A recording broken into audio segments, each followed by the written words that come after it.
We have a big problem in the housing market, and it's affordable housing. With home prices skyrocketing over the last 2 years, mortgage interest rates taken off like crazy over the last year, many buyers are in dire need of housing and are completely priced out of the market. This is a problem that is happening everywhere in the country, and with rising rental prices, buyers are left in a really impossible situation of not being able to get affordable housing. But does affordable housing exist in our local market, the Plymouth County South Coast area of Massachusetts? Are there options for affordable housing for buyers? That's what I'm going to dig into today. So according to the National Association of Realtors, in 2022, the average income needed for a starter home in the U.S. is $85,000. Now, Massachusetts is the third most expensive state in the country to live in, so of course our average income is going to be a little bit higher. But we're specifically looking at the Plymouth County area. And if we look at Plymouth, the average income is $97,431. But what does that mean in terms of how much mortgage payment you can actually afford? When you apply for a mortgage, they look at something called a debt-to-income ratio. They're looking at how much debt you can carry based on your income. Now, typically a mortgage company is going to look for no more than 45%. So if we look at the average income in Plymouth of $97,431, and we look at that debt-to-income ratio of about 45%, that's going to put you at about a $3,653 a month mortgage payment. Now, that mortgage payment is going to be principal, interest, taxes, and insurance. That includes everything. That's just not a housing payment. That is going to include your housing, your mortgage payment, your taxes included, and your homeowner's insurance. That's a total housing payment, $3,653. Now, $3,653 is a pretty significant mortgage payment, and a lot of home buyers are not going to be in a position to make that type of a payment. Now, rental payments are going up faster than home prices, and the average rental payment could run you anywhere between $2,000 and $2,500 a month. So I wanted to look at if there are any options under $3,000 a month, and if those homes are even livable for that kind of money. So the first property we're going to look at is a brand new listing at 6 Nicks Rock Road.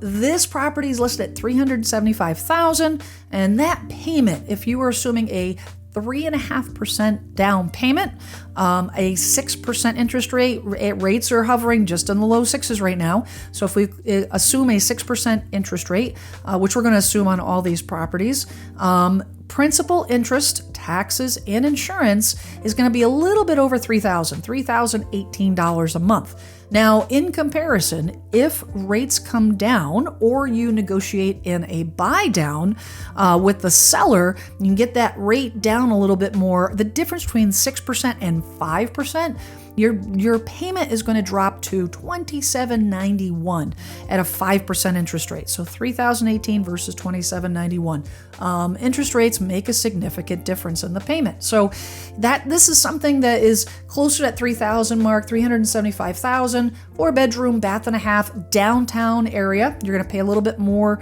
to be closer to downtown Plymouth. This property is, got a good amount of square footage, almost 1,400 square feet. But it's going to need some work. All these properties under this, $400,000 price range, we can assume are going to need some work. The big thing that we look at is, can a buyer live in this property right out of the gate? Does it need work before you move in, or can you just move in and then build equity? And from what I can see, the answer is yes. I mean, there's definitely cosmetics here with, updating and woodwork that needs to be replaced and so forth, and flooring and whatnot. Gotta love the goldenrod yellow vintage bathroom, but it's not awful. Those are things that we can look at during a home inspection, but all in all, the property is not dilapidated for under $400,000. For a good starter home, somebody can build equity. If you need more bedrooms, I think this is a decent option. Now, if we take a step down in price a little bit, go down to $350,000, there's a property at 8R Davis Street, which is currently on the market. It's been on the market about 3 months. It is in the downtown area. This one's going to be a little bit smaller, 2-bedroom, bath and a half, listed at $350,000. Again, assuming a 3.5% down payment at 6% interest rate. Your payment's going to be around $29.45. Conversely, at 5%, your payment would be down to $27.33. So 5%, $27.33, 6%, $29.45. And again, this one's got a pretty good sized lot. This is a 3/4 of an acre lot, but it's 2-bedroom, bath and a half. The lot is a good sized lot. I think the reason why the price is a little lower on this one is because of just kind of where it sits. It's behind another property. So again, the land is not going to be, the yard's not going to be the perfect scenario necessarily. But again, as a first-time home buyer, you're looking at an alternative to renting, something you can build equity as a starter home. And again, this doesn't look terrible. Not necessarily my choice of kitchen color, but that's neither here nor there. Hardwood floors, and it looks pretty decent from the pictures. Sometimes pictures can be deceiving. Purple, my favorite color. But it's something. This looks like something that you could move into, build equity over time. And have something, live in it 3-5 years, sell, take that equity, and then buy something that's got a little bit bigger lot down the road. Now, one other option I wanted to just show real quick, that's in that same price range, but a little bit further south. This one's at 261 Bartlett Road. It's been on the market a little over 2 months, $349,999. Call it $350. This one is, a 2-bedroom, 1-bath, 1/4 acre, 1,100 square feet. It's got a garage. So if having a garage is something that is on your must-have list, you want to sacrifice a little bit of square footage, something that's a little bit outside of downtown area in order to get that garage. This is an option. Not a huge lot, but again, livable. It's not dilapidated. It's not falling over. It's not a vacant foreclosure property full of mold or whatnot, but it's a nice looking, home. Again, needs updating, but you can move in and build equity. So I think this is another good option. Again, in that price range, principal, interest, tax, insurance, 5% puts you about $28.40, and at 5%, $26.28 for this property. The difference in the pricing between this property and Davis Street is going to be the taxes. So the taxes are a little bit lower on Bartlett Road, which is going to bring your payment down a little bit. Now, if that $26.28 is still too tight for your budget, we need to scale back even more. I think a townhome or a condo is a great first home option. That's what I bought out of the gate. My first property was a townhome, built equity, sold it, and then bought a home. So I think it's a good stepping stone. So this property is on the market for $339,999. It's 99 Forest Ave. It's a townhome, 3 bedrooms, 1 full bath. It's an end unit, 1,100 square feet. So this property, principal, interest, taxes, and insurance. Now, side note on condos, it's important to know that you're not going to pay homeowners insurance, but you are going to pay a condo fee. So the condo fee on this one is $400 a month because you're not responsible for anything on the outside. This is typically siding, roof, landscaping, things of that nature, you're not going to be responsible for, so you pay a condo fee instead. So including that condo fee, their total housing payment will be about $26.51 at 6% interest rate. And then if the interest rate is bumped down to 5%, your total payment would be $24.46. Again, that includes your housing payment, your principal, interest, taxes, and condo fee. And this property, again, it's in the downtown area. It's in an older section of downtown, attached, 2 units attached to each other, townhome. And again, move-in ready. Nice property, a living room, kitchen. Looks decent. It looks really, really decent. Not going to need to do a whole lot. You typically, because you don't have to worry about the outside of the property, that will help your budget as well. It's got a full basement, private laundry. It's not a bad deal and a pretty good option if you're looking for something to, cut your budget a little bit more. Now, taking a step down below that, if we jump down to $300,000 for a condominium, that's going to put you at 5 Stephen Street. Now, this condo is under contract, so it's no longer available. Probably a lot of these properties will be gone, by the time this video drops. But as an example for where the market is today, this property listed at $299,900. We'll call it $300,000. It's at 2 bedrooms, 1 bath, 850 square feet. So it's a little bit smaller, but it's a lot better condition because it's completely renovated. So this property is going to be at principal, interest, taxes, and insurance, or principal, interest, taxes, and condo fee at 6%, $25.25.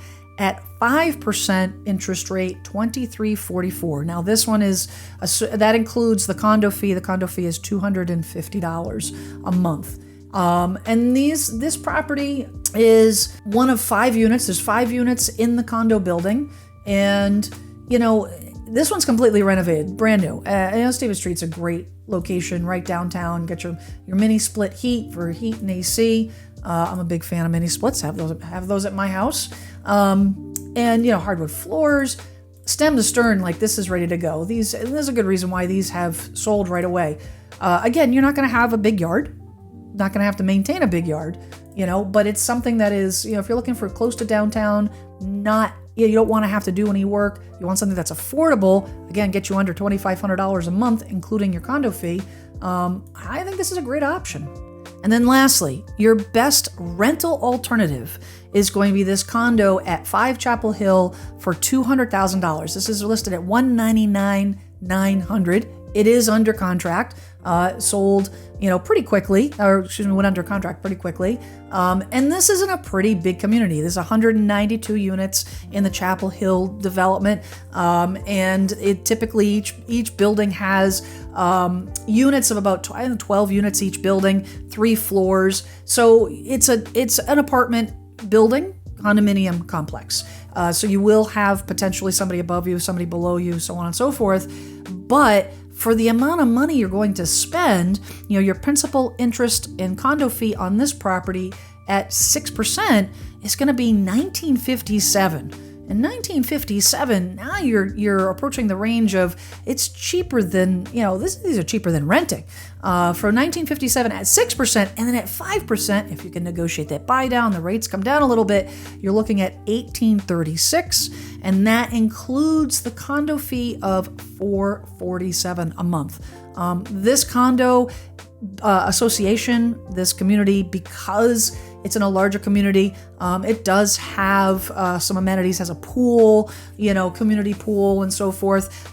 These units do not have private washer dryer. They do have washer dryer facilities in each building, so you don't have to leave the building. You have to go to the laundromat, but you are going to be sharing the washer and dryer with other unit owners. But for less than $2,000 a month that you can build equity in, this property, you can move right into it. And again, it's move-in ready. You've got your kitchen, you got enough room for a table for for dining and so forth. Living room. This one's got carpets. I've seen some of them with hardwood floors, and 2 bedrooms. Now, if you can afford the payment, but you can't afford the down payment, there is an option right now. Wider Path Home Foundation has partnered with Embrace Home Loans, our local mortgage company here in Plymouth, and they are offering up to $10,000 free money. I did a video on this a few weeks ago. I'll put the link in the description. You can check it out to see if that's something that you qualify, but you have to work with an Embrace Home Loan mortgage rep to be able to submit that application. But if you qualify, if you fit the income requirements to qualify for these for this grant, it is money you do not have to pay back. You can get up to $10,000 in free money. So that could either offset the down payment that you need, or add money to your down payment, or cover your closing costs to help bring that mortgage payment down a little bit. Now, if you are in a situation where maybe your credit isn't where it needs to be, your income maybe isn't where it needs to be to qualify to purchase right now, there are a couple of options for affordable housing assistance in Plymouth. Now, the Plymouth Housing Authority offers several programs to help with affordable housing. All of these programs are income-based. You have to qualify under their certain income regulations, their guidelines, in order to receive the assistance. They have housing that, pre-designated housing, federal housing that is specific for seniors, disabled, and families, but they also have what's called Section 8 vouchers. And Section 8 vouchers can be used anywhere a landlord will receive it. Now, a Section 8 voucher does have rules. When a landlord does accept a Section 8 voucher, they do have to have a list of requirements that the property has to adhere to. There's certain things to make sure the property is safe, to make sure that the rent that's being charged is, in line with what the average customary rent is for the area. And if it meets all those criteria, the landlord will actually receive that subsidized check directly from the Plymouth Housing Authority every month. And it significantly reduces what the tenant has to pay for their monthly rent. So it's a great program. The downside is that it is in high demand because of the serious affordable housing issue we have in this country. And it's no different here in Plymouth. There's a long waiting list. The one thing that I would recommend is that if you do qualify based on their income requirements, get on the list as soon as you can, because opportunities do open up. And as people grow out of their voucher because they have an increase in their income, those new vouchers will open up to new applicants. So something you have to monitor on a regular basis. Now, another option for affordable housing is Habitat for Humanity. And Habitat for Humanity of Plymouth is an incredible organization. And essentially what they do is they will obtain homes either through donation, discounted costs, or they'll have homes that are in need of renovation or vacant lots, builders that donate their time and resources to build a property, and they offer this home at a significantly decreased price to a qualified buyer. Now, these, again, it's going to be income-based. You do have to apply, and it also is done by a lottery. Because the demand is so high, they only produce these homes not on a regular basis. They only maybe do 1-2 a year, depending on what type of contributions they receive. So they don't have enough to satisfy the demand that comes in. And the way they handle that is through a lottery. You submit your application with your credentials, and you essentially see if you get selected for this home. And if you get selected, you'll be able to purchase a home at a fraction of what the average market value is at the time. Now, their current project is a renovation project in Carver. They're taking a property and completely rehabbing it. That property is targeted towards veterans. So right now, the only home buyers that can apply that will be approved are qualifying veterans. That's not the way it is for every project. For this particular project, it is geared towards veterans. So I would say watch the website on a regular basis. They always have postings. The town has postings when new properties will be offered, and then you can put your application in to possibly be selected for one of these great properties. So there are a few options to get your foot in the door on a property. It is not easy to find affordable housing on the south coast of Massachusetts, but it's not impossible. If you are thinking about buying a property this year, make sure you watch my video about buying a property in 2023. Thanks for watching. We'll see you soon.